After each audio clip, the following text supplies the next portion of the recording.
আর মাত্র একদিন, এরপরই শেষ হচ্ছে রূপালী ইলিশ ধরায় সরকারের বেঁধে দেয়া নিষেধাজ্ঞা।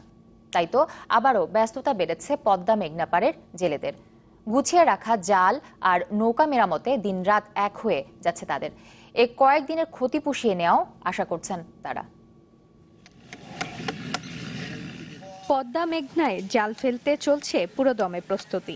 মেরামত করা হচ্ছে নৌকা, জাল তৈরিতে ব্যস্ত সময় কাটছে জেলেদের। প্রজনন মৌসুমে 22 দিনের নিষেধাজ্ঞা কাটিয়ে আবারও জীবিকার তাগিদে ইলিশ ধরতে জলে নামবেন জেলেরা।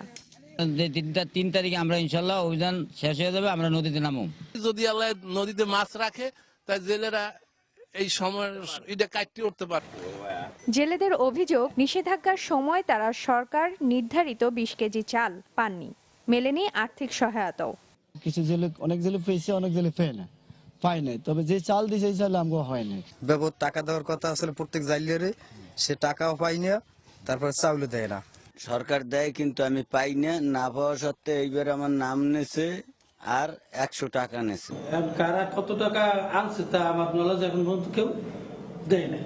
আপনি কত টাকা পেয়েছেন? আমাকে দেশে ওই 20-25 টাকা টাকার জন্য দেশে যে আমরা যে খরচাপাতি করে আসলে। এদিকে এরই মধ্যে নিষেধ না মেনে ইলিশ ধরার কারণে বিভিন্ন মেয়াদে সাজা দেওয়া হয়েছে অনেক জেলেকে, করা হয়েছে জরিমানাও। জব্দ করা হয় কারেন্ট জাল ও মাছ।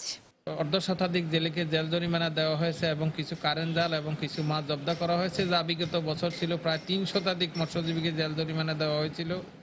মা ইলিশ রক্ষায় এবার পদ্মা ও মেঘনা নদীতে 12 অক্টোবর থেকে 9 নভেম্বর পর্যন্ত মাছ শিকার নিষিদ্ধ করে সরকার। শারমিন মৃত্তিকা, চ্যানেল 24।